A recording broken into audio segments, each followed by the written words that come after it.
একদম simple natural হালকার ভেতরে মেকআপ করব। আমার তো বেশি টাকা লাগবে না। কিছু ব্রাইডের তো আবার ডিমান্ড যে আমাকে পার্টি মেকআপের মতন হালকা করে সাজিয়ে দিও, তবে আমি পার্টি মেকআপের ওই চার্জটাই দেবো, কারণ ব্রাইডের তো আর সাজছি না। হ্যালো এভরিওয়ান, আমি মেকআপ আর্টিস্ট শিল্পী, তোমাদের সাথে আবার নতুন একটা ভিডিওতে চলে আসলাম। আজ তোমাদের সাথে এই মেকআপের ফুল টিউটোরিয়ালটির সাথে কিছু কথাও শেয়ার করব। যেই প্রশ্নগুলির সম্মুখীন আমাকে কিছুদিন থেকে খুব হতে হচ্ছে, যে দিদি আমি হ্যাভি মেকআপ পছন্দ না, আমি সিম্পল মেকআপ করব, তো আমার টাকা কম লাগে। আমি যখন আবার তাদের বুঝিয়ে বলছি যে ন্যাচারাল মেকআপটা কিভাবে ন্যাচারাল মেকআপ হয়, কিন্তু তখন তারা বুঝে গিয়ে ওটাই বুকিং করছে। তাই ভাবলাম আমি আজকে তোমাদের সাথে আমি এই ব্যাপারে একটা ভিডিও। কয়েক বছর আগে যখন শুরু ব্রাইডাল স্টার্টিং হয়েছিল, তখন কিন্তু প্রোডাক্টগুলি এত অ্যাডভান্স ছিল। তখন যে প্রোডাক্টগুলি আমরা ইউজ করতাম, আবার তখন কিন্তু সবাই মেকআপ মানে একটু বেশি হ্যাভি, চুলগুলো বেশি ফোলানো, এটাই পছন্দ করত। সেই প্রোডাক্টগুলো আমাদের একটু হ্যাভি বেস দিত, যেমন হাইলাইট বলো, যেগুলো এখন ইউজ করছি তখন কিন্তু সেগুলো মার্কেটে আসেনি বা আমরা করতাম না। সেই প্রোডাক্টগুলোর ফিনিশিং অতটা ভালো ছিল না। এখন আমরা যে প্রোডাক্টগুলো ইউজ করছি সেগুলোর ফিনিশিং যতটা ভালো, তাতে কিন্তু যত দামি আমরা প্রোডাক্ট ইউজ করছি ন্যাচারাল ব্যাপারটা ততটা আছে। কারণ একটা কম টাকার হাইলাইট যতটা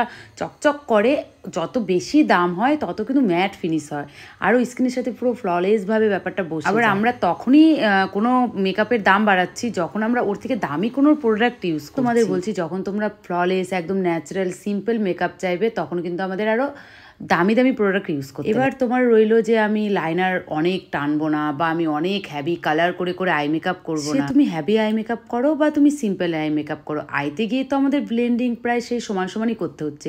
তুমি হ্যাভি কালারফুল আই করলে আমরা কালারফুল আই করবো, আর তুমি এমনি নিউড আই করলে আমরা নিউড আই করবো, কিন্তু বাকি কাজ তো সে আমাদের সমানই করতে হচ্ছে। যখন কোনো ক্লায়েন্টের বাড়ি গিয়ে আমরা দুটো ফাউন্ডেশনের ভেতরে দুটো হাইলাইট যখন হাতে নিয়ে ম্যাচ করে দেখাই, দেখো এইটা এই টাকার হাইলাইটে এই গ্লোটা দিচ্ছে, এই টাকার হাইলাইটে এই গ্লোটা দিচ্ছে, তুমি দুটোর মধ্যে যেটা ডিসাইড করবে সেটাই হবে, তখন কিন্তু ক্লায়েন্টরা নিজেরাই দেখে যে দুটোর ভিতরে কি তফাৎটা। এই প্রশ্নগুলোর সাথে কিন্তু আমি সব ক্লায়েন্টকে কখনোই গুলাবো না। আমার অনেক ক্লায়েন্ট আছে, আমি বোঝানোর আগেই তারা আমাকে বলে যে এমন এমন থাকে, তো এমন হয় আমরা জানি। তারা আবার এটাও বলে শুধু প্রোডাক্ট না, তোমাদের জার্নিটা বা তোমাদের কষ্টটাও আছে এর সাথে। আমি এই প্রশ্নগুলোর সাথে সবাইকে গুলোচ্ছি না, কিন্তু যারা এই প্রশ্নগুলো করে আমি তাদেরই জন্যই শুধু এই ভিডিওটা করলাম। আমার সাথে কয়েক বছর আগে এমন একটা ঘটনা ঘটেছিল। আমাকে বলা হয়েছিল বাড়িতে পার্টি আছে, সিম্পল যেন একটা সাধারণ পার্টি মেকআপে 1500 থেকে 2000 টাকা চার্জ করি, তো সেখানে আমি সেটাই জানি। তারা রাজিও হয়ে যায়। আমি অবশ্য কারো কাছে জিজ্ঞাসা করি। প্রোগ্রামের দিন যখন আমি তার বাড়িতে যাই, গিয়ে দেখি অনেক বড় প্যান্ডেল, সেই বড় রিসেপশন পার্টি। আমি যখন তাকে জানাই যে এটা তো রিসেপশন পার্টি, আমি তো জানতাম না, কিন্তু তুমি তো পার্টি মেকআপে বুকিং, তখন সে আমাকে জানায় যে আমি যেন তাকে পার্টি মেকআপই করে দিই, সে রিসেপশন হওয়ার যা হোক, ওদের ব্রাইডাল মেকআপ লাগবে না, ওরা পার্টি মেকআপই করবে। এটা নিয়ে অনেকক্ষণ কথা কাটাকাটির পরে ওরা কোনো মতেই মানলো না, ওদের পার্টি মেকআপই লাগবে। এবার আমি তখন মহা সংকটের মধ্যে পড়ে গেলাম। আমি যদি ওখানে পার্টি মেকআপ করে রেখে চলে আসি, কেউ তো এসে দেখবে না যে ওটা পার্টি মেকআপ, সবাই তো ভাবে ব্রাইড। এবার নামটা ওখানে আমারই খারাপ হবে, কিন্তু একটা পার্টি মেকআপ আর একটা ব্রাইডের উপরে কি ডিফারেন্ট থাকে সেটা তো একটা মেকআপ আর্টিস্টরা আমরা নিশ্চয়ই জানি। একটা পার্টি মেকআপ আমরা কিভাবে সাজাই আর একটা ব্রাইড আমরা কিভাবে সাজাই, কি প্রোডাক্ট ইউজ করি, সেটা শুধু আমরা মেকআপ আর্টিস্টরাই জানি। এরপরে ওখানে আমার অনেক কথা কাটাকাটির পরে আমি নিজেই নত হয়ে গিয়ে আমি আমার বেস্ট কাজটা দিয়ে ওখান থেকে আসি। তারপর থেকে কোনো প্রোগ্রামে যদি আমার কোনো কন্ট্যাক্ট আসে, আমি কি প্রোগ্রাম সেটা ব্যাপারে আগে ভালো করে যাচাই করি। এই ভিডিওটা সবাই মাইন্ডে নিও না,